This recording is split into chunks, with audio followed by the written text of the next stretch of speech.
This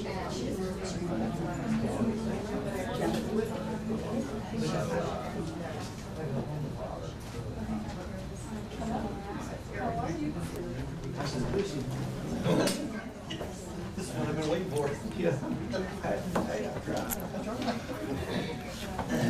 I didn't think about that.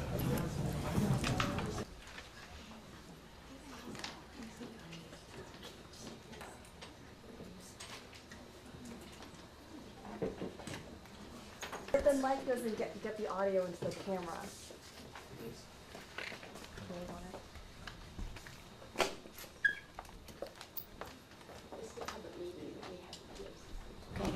I know, but we usually just mic. I don't get what the issue is. It just goes cleaner. Public meeting and we have mics. That's the issue. This is a public meeting, so can't we put it here so we can hear Yes, it? not to. Okay.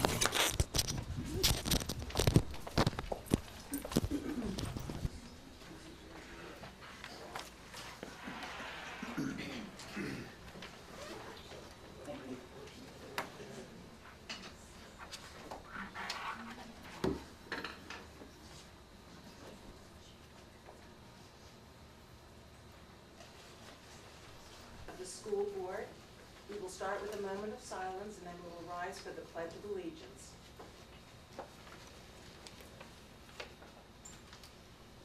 That's unanimous. Do I have approval of the consent agenda? So moved. Second. All in favor? Aye.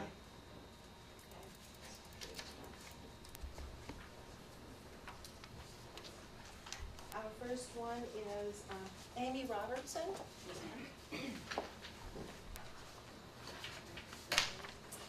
My name is Amy Buckner Robertson. Oh, no, I was just going to say, we have, there's a time up on the clock for everyone that is going. Can I begin now? Yes. Okay. My name is Amy Buckner Robertson. My family and I live here in Troutville. I have lived here my entire life. My husband Danny and I have 3 children, twin girls, Lauren and Carly, and our son DJ. Lauren has cerebral palsy. She's here with me tonight. She cannot walk, talk, or care for herself. Lauren is full care, but a blessing, a full blessing. If you allow Lauren, she will touch a part of your heart that you never knew was there. Carly is a police officer, and DJ is a college student. My husband and son are both members of the Troutville Volunteer Fire Department. My family and I love and serve this community. I have served on the Parent Advisory Regional Board and Special Ed Advisory Council. When our children were younger, I served as PTA president at Troutville Elementary. That year, I had the track paved for the children to run on that they're still running on today. I also championed a campaign that focused on bringing awareness to the problem of bullying. I never imagined that I would find myself standing here today having to advocate for the families and children with special needs in our own community who are being bullied by Botetourt County Schools, public staff, administrators, and central office. What is happening in Botetourt County to many special needs families and their children is unacceptable, it's unethical, immoral, and it's just plain out heartbreaking. Right here in our audience is the mother of the child that was dropped and suffered a spiral break in his leg in 3 places and a dislocated hip. Although this occurred 5 years ago, to this day his mother has never been told what really happened to her severely disabled nonverbal child who has no voice himself. I'm aware of what happened because I was there. This event happened in Lauren's classroom 5 years ago, at which time we immediately began to homeschool her for fear of what might happen to her. Lauren did not get to go to school the last 5 years that she could have went to school. The trust was broken and my husband and I did not feel we could send her back because it was not a safe environment for her. It's tragic that families and their children with special needs continue to be treated unfairly and have their educational and behavior needs neglected. Recently, a 16-year-old. Stories such as these should not be occurring in this day and age. Yet they're shared so frequently. Some families are too afraid to come forward. They are fearful of retaliation against their voiceless children. To stop bullying these special needs children and their families and instead provide them with a safe environment and a meaningful education. The fact that so many parents are having to go out and hire advocates to go to these IEP meetings with them is a sad shame. At a minimum, just a minimum, some of the changes that should take place, cameras should be placed in every classroom where there's a child with special needs who is not able to communicate. or has a speaking voice. School administrators and staff need to work together with the parents of children with disabilities, not against them. Provide training to your staff, good training, from specialists in the field. When accidents occur, document and establish protocol, and when that protocol is not followed, there should be some consequences. While searching for our new superintendent, find one who has compassion, who values all children, and who will see to it that changes happen for our special children. These changes need to be made to provide our students with disabilities a safe and meaningful education. Botetourt County Public Schools should not be looking to just warehouse and babysit our disabled students, but to provide them with a meaningful education, life skills, and opportunities so that they can go out and be involved in this community. This community is aware that this is happening. We will not stand for it any longer. We as a community will not stop until changes are made. These special and wonderful children, lives matter whether y'all think so or not. There are laws to protect these children and their families. I am committed to speaking to whoever I need to in order to make sure our children are protected. So far, that includes local law enforcement. It includes local politicians. The Secretary of Education at the White House has been contacted by me, and I have spoken on the phone to the State Director, Ms. Kadiri, for Senator Mark Warner. You should all take a moment to walk a minute in these people's shoes, and you can all choose to look the other way and do what you want to. That'll be your choice to live with.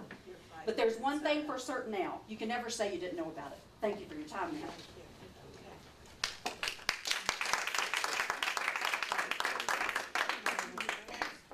Samuel, 18 at the time, started attending school in Botetourt County. He is severely handicapped, nonverbal, doesn't walk, and a wheelchair, spiral fractures to his right leg that required surgery. I met with the principal, I met with the superintendent, wanting cameras and a lift put in the classroom. I was not possibly prevent this from happening to my son again or another severely handicapped child. When lifting Samuel, it stated in his IEP that he was to be lifted, cradled, either cradled in your arms or cradled by a lift. There were to be no 2 or 3 man lifts done on him. There was no lift in that classroom. When I asked about the lift on numerous occasions, they kept saying to me, it's too big, it's too awkward. Then do something different. Virginia is one of the few states that is not mandated that where there is a handicapped child, there must be a lift in the classroom. I was never contacted. Samuel was never asked how Samuel was. I was never asked if he was returning to school, if he was not returning to school. For his safety, Samuel did not return to school. I have 5 additional school-age children that could attend school in Botetourt County. They have never attended school in Botetourt County, and nor will they ever attend school in Botetourt County. It's too late for Samuel. It's too late for Lauren. But I pray that these changes will be made to protect and educate these precious children. I, as a parent, regret the day that I rolled my son's wheelchair into Lord Botetourt High School. Thank you. Amen.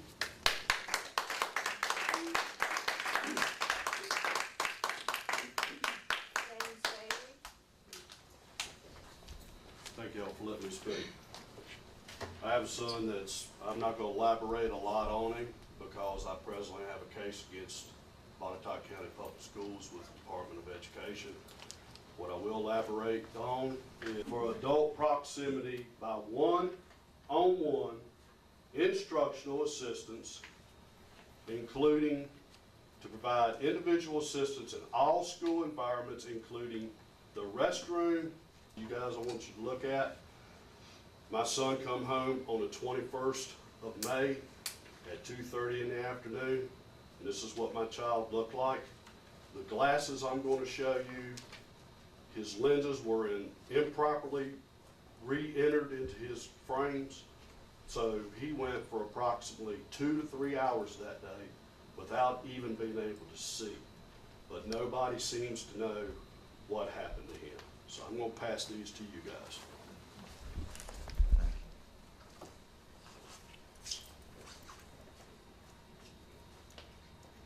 Oh.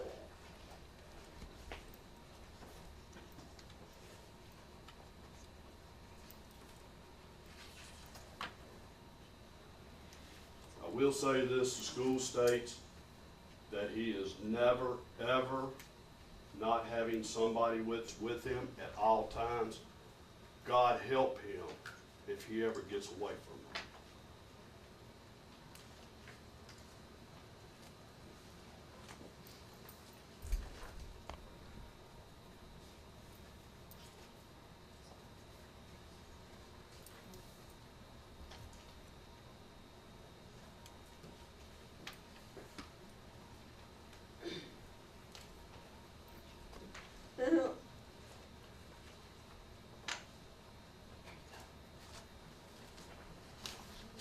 This is unacceptable.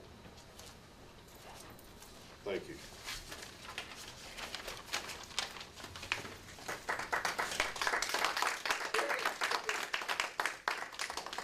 Phil and Ellen.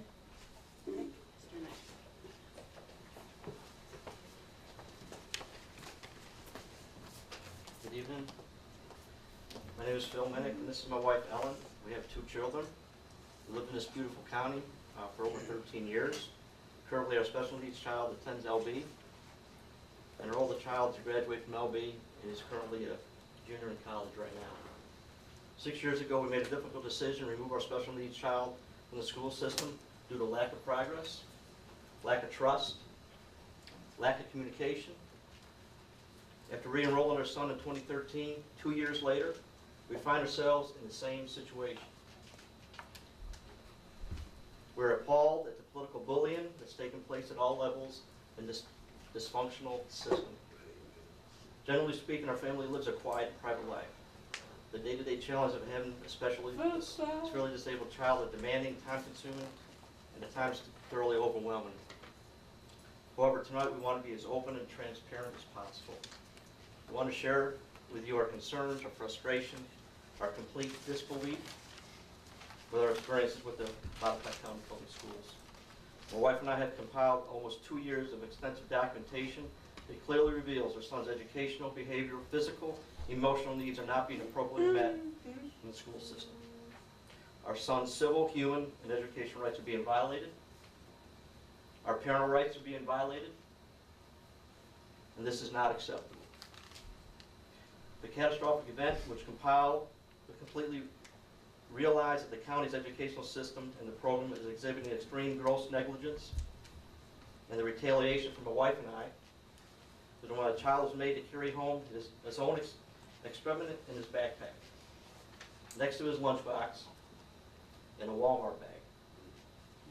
This occurred on multiple occasions. Not knowing what else to do, my wife asked for a meeting with the superintendent. It was only allowed 5 minutes. The superintendent's reply to us, "It's not my staff's responsibility to do your son's laundry," and abruptly escorted my wife out of his office.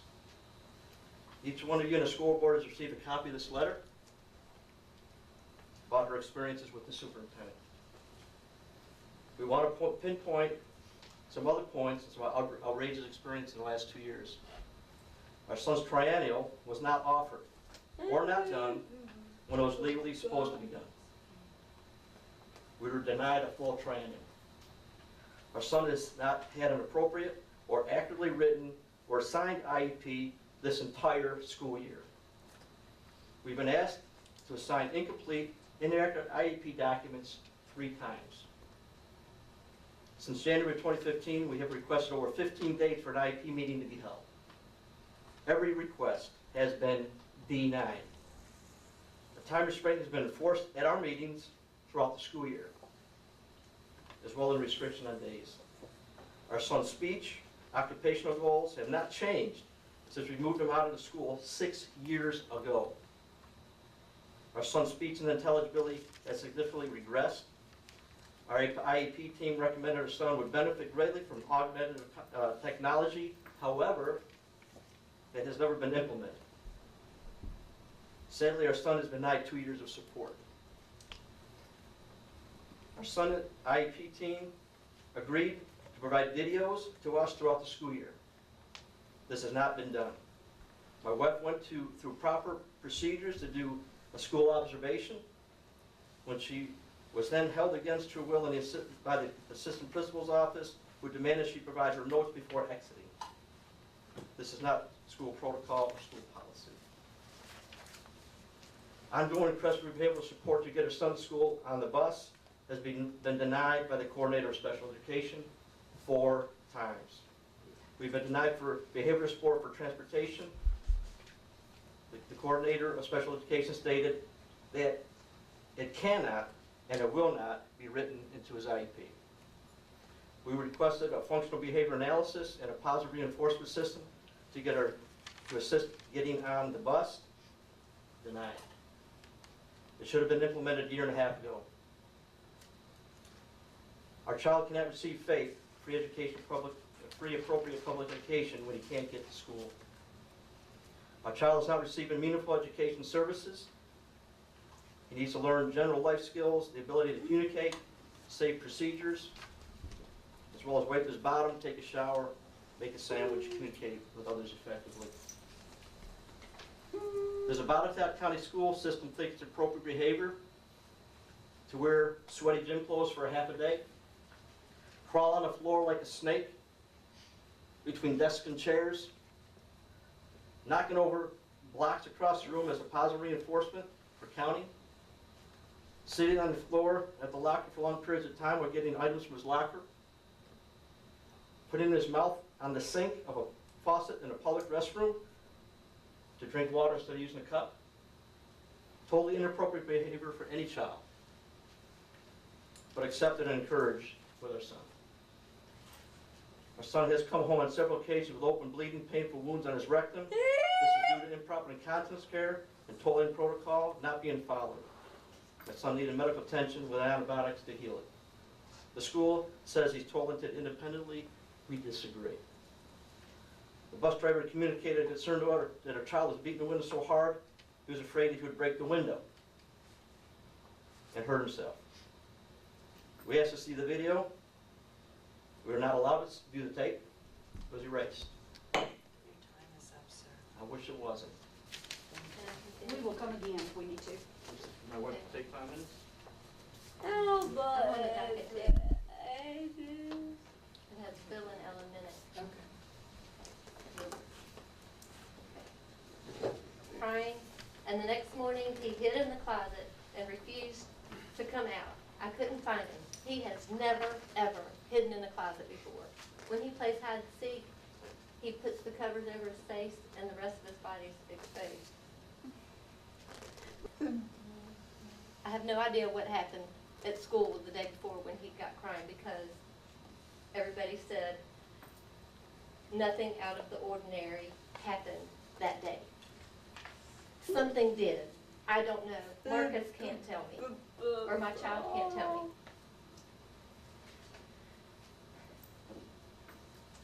This experience at Lord Botetourt High School and at Reed Mountain is negatively affecting our child. The IEP team consistently chose to hold our son's, the IEP team consciously chose to hold our son's annual IEP meeting without our consent or without appropriate notice and without us on May 18th. We had given them a month's notice that we could not meet during that week. And the Friday before the meeting, they held a meeting. They gave us notice Friday afternoon. It was held Monday morning without us. Is this acceptable? Parental input is vital in our child's IEP, and it is not being received. Our son, who suffers with Down syndrome, autism, and numerous other challenging disabilities, is not receiving FAPE within the Botetourt County public system. His educational, civil, human rights are continually being violated. His educational, emotional, physical, and behavioral needs are not being met.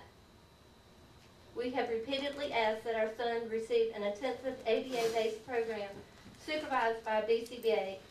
This technique is well established and has a strong history of success. Unfortunately, our son continues to be the victim of inconsistent and unproven educational and behavioral programs. Both the American Medical Association and the American Academy of Pediatric Medicine indicates that the only proven method to educate children with autism is through an intensive ABA program, supervised by a BCBA with certified ABA therapists.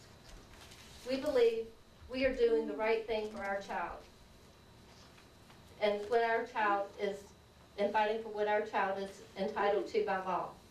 Being bullied by the staff, by the administrators, by the coordinator of special education, or by the school superintendent is not going to stop our efforts to receive appropriate education services for our son.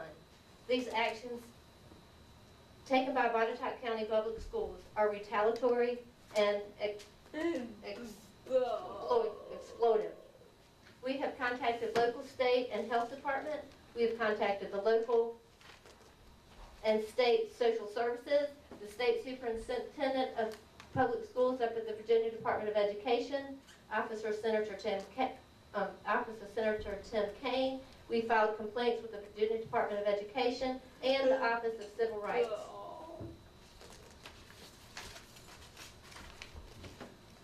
Marcus, our child deserves a free and appropriate publication, whatever it takes.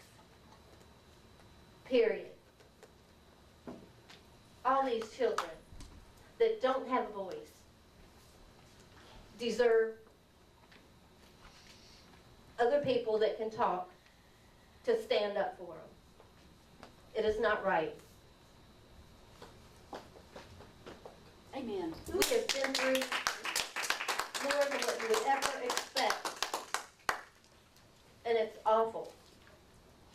Amen. Good job. Yes.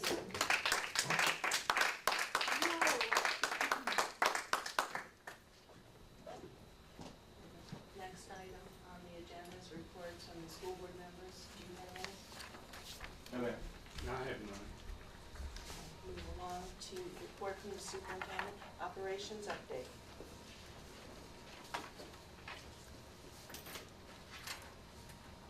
Yes, ma'am. Mr. Wallace, members of the board, just in your monthly operations update, have a number of items at Buchanan, Eagle Rock, and Lower Botetourt.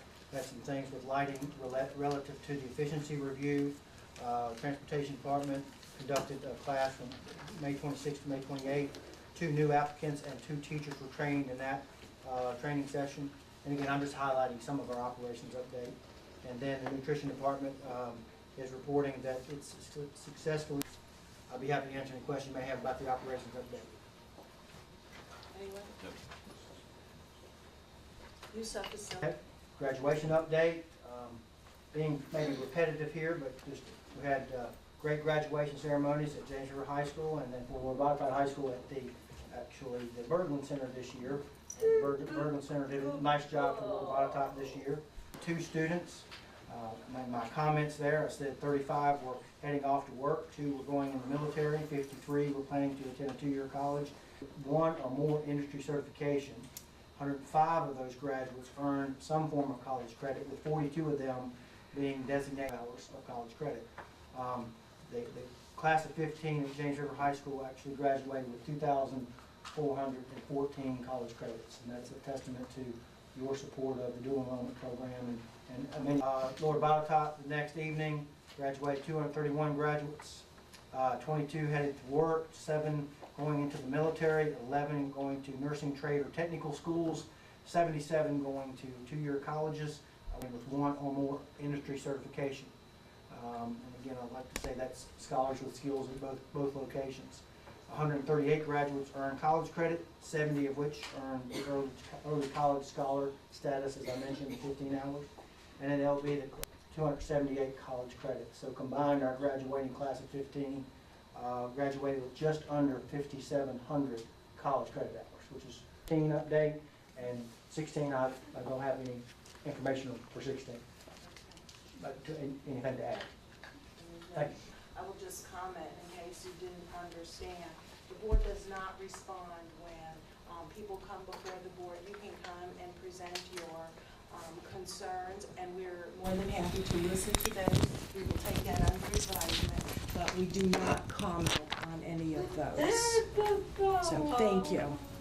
Okay, focus on instruction and recognition. Special recognition, Dr. Joni Poff. Dr. Brad? Yes, if you go down, you can take that. Dr. Joni Paul. I'm going to start with the big number. Dr. Poff has served public education for 34 years. She's decided, as many of you know, to retire briefly. Floyd County, Roanoke City, and Roanoke County. In fact, Roanoke County probably spent the most time, 20 years, is that correct? Yeah. So, 20 years. Joni came to us as supervisor of instruction. I believe you had to cut your teeth as testing director initially as well. That's always a tough assignment. So did that, and then supervisor of education, picked up secondary education after that, after about a year or two, and the past 2 years.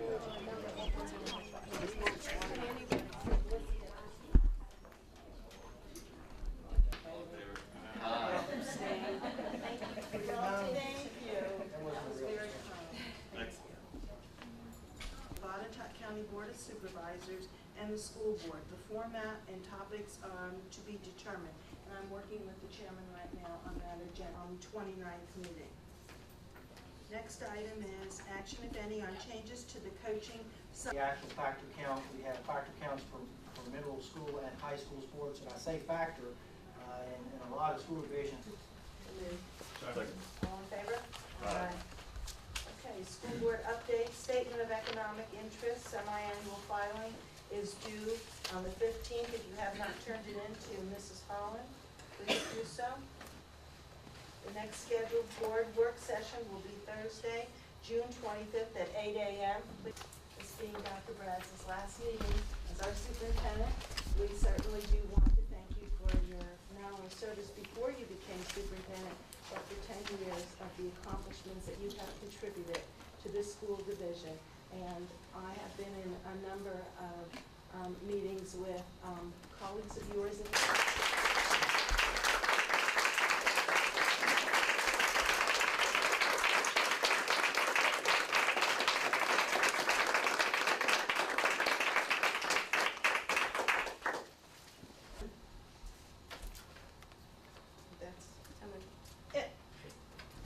So moved. She did it, you seconded it. It's a violation of the free-market process off our mics. You weren't even in here. I know, but it's a violation of the price of the meeting.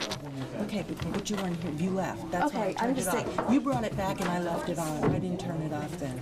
Okay, but you should turn it off even though it was a public meeting. Okay, but you were outside. Okay, I understand that. But why did you turn it off in the beginning?